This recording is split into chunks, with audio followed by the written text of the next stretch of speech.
کیا آپ کو پتہ ہے کہ ٹرانسجنڈر ایکٹ کیا ہے، کیوں بنایا گیا، کس کے کہنے پر بنایا گیا اور پاکستانی معاشرے پر اس کے کیا اثرات ہو سکتے ہیں؟ السلام علیکم، میں ہوں ایڈوکیٹ امجد وان اور آپ دیکھ رہے ہیں آپ کا اپنا یوٹیوب چینل قانون اور وکیل۔ اردن، شام اور اسرائیل کے درمیان ایک علاقہ آباد تھا، صدوم۔ بہت زیادہ خوشحال اور زرخیز علاقہ تھا، لیکن اس علاقے کے لوگ اتنے ہی قبیحات میں ملوث تھے۔ بدکاری ان کا عام پیشہ تھا، ہم جنس پرستی عام تھی۔ اللہ تعالیٰ نے حضرت لوط علیہ السلام کو اس قوم کی طرف بھیجا۔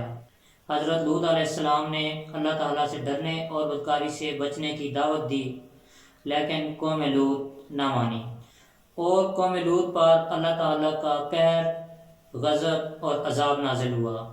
جبرائیل علیہ السلام اللہ کے حکم سے بستی کو اوپر آسمان کی طرف اٹھا کر لے گئے اور نیچے پٹخ دیا، اور پھر اللہ تعالیٰ نے پتھروں کی بارش کر دی۔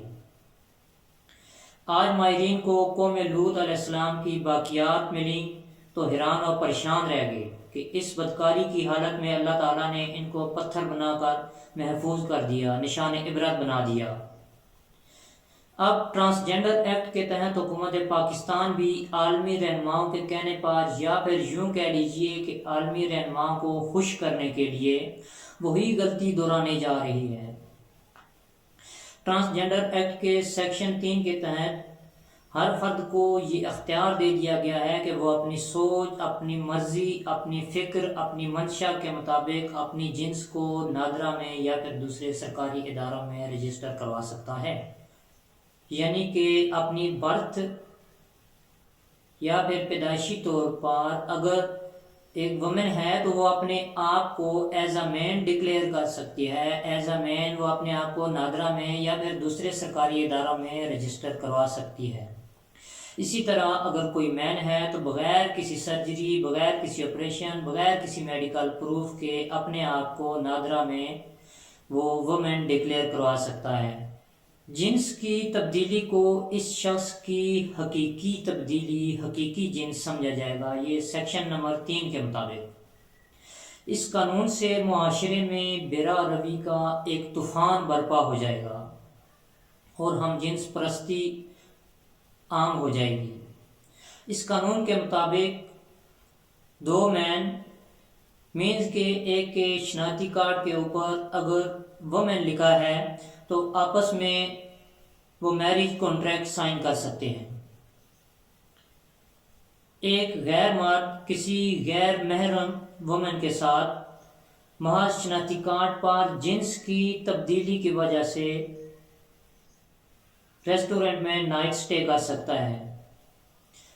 مطلب کہ معاشرے میں بے راہ روی کا ایک طوفان برپا ہو جائے گا اگر فیڈرل شریعت کورٹ اس قانون کو نل اینڈ وائڈ ڈکلیئر نہیں کرتی، اس قانون کو غیر قانونی قرار نہیں دیا جاتا، اس قانون کو اگر ختم نہیں کیا جاتا تو معاشرے میں بے راہ روی کا ایک طوفان برپا ہو سکتا ہے۔ کوئی عورت محض شناختی کارڈ پر جنس تبدیل کروانے کی وجہ سے جنس تبدیل کروا کر وراثت میں مردوں کے برابر حصہ لے سکتی ہے۔ اس قانون کے مطابق یہ کوئی پابندی نہیں کہ کوئی شخص کتنی مرتبہ اپنی جنس تبدیل کرواتا ہے۔ مطلب کہ کوئی بھی فرد ایک مہینہ میں اگر مین ہے تو دوسرے مہینہ میں یا پھر 3-4 ماہ بعد وہ اپنے آپ کو وومن ڈکلیئر کروا سکتا ہے۔ سیکشن 6 کے تحت حکومت کی یہ ذمہ داری ہے کہ کبھی مین اور کبھی وومن کی اس خصوصی کوالٹی والے افراد کی دیکھ بھال، تعلیم اور علاج تو کرے گی ہی، ساتھ میں ایسے افراد کی حوصلہ افزائی بھی کرے گی اور ایسے افراد کو پروموٹ بھی کرے گی۔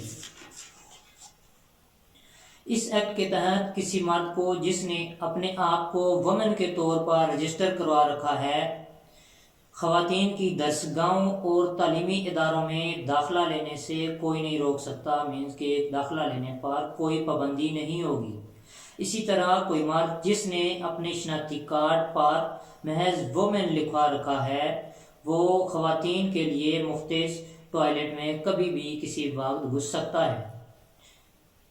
اسی طرح سیکشن 10 کے تحت اگر کوئی مرد جس نے اپنے شناختی کارڈ پر وومن لکھوا رکھا ہے خواتین کی لائن میں لگ کر اپنا ووٹ کبھی بھی کاسٹ کر سکتا ہے. مینس کہ سیکشن 10 یہ ڈکلیئر کرتی ہے کہ ایسے افراد جنہوں نے جنس تبدیل کروا کر جنس آئی ڈی کارڈ پر دوسری لکھوا رکھی ہے، جو جنس انہوں نے لکھوا رکھی ہے وہ اسی پولنگ اسٹیشن میں جا کر اپنا ووٹ کاسٹ کریں گے. اس سے آپ اندازہ لگا سکتے ہیں کہ کتنی باپردہ خواتین صرف اس وجہ سے ووٹ کاسٹ کرنے کے لیے نہیں جائیں گی. مطلب کہ بیرار روی اور معاشرے میں بگاڑ کا ایک راستہ پیدا کیا جا رہا ہے جو کہ بہت زیادہ تکلیف اور پریشانی کا باعث بنے گا.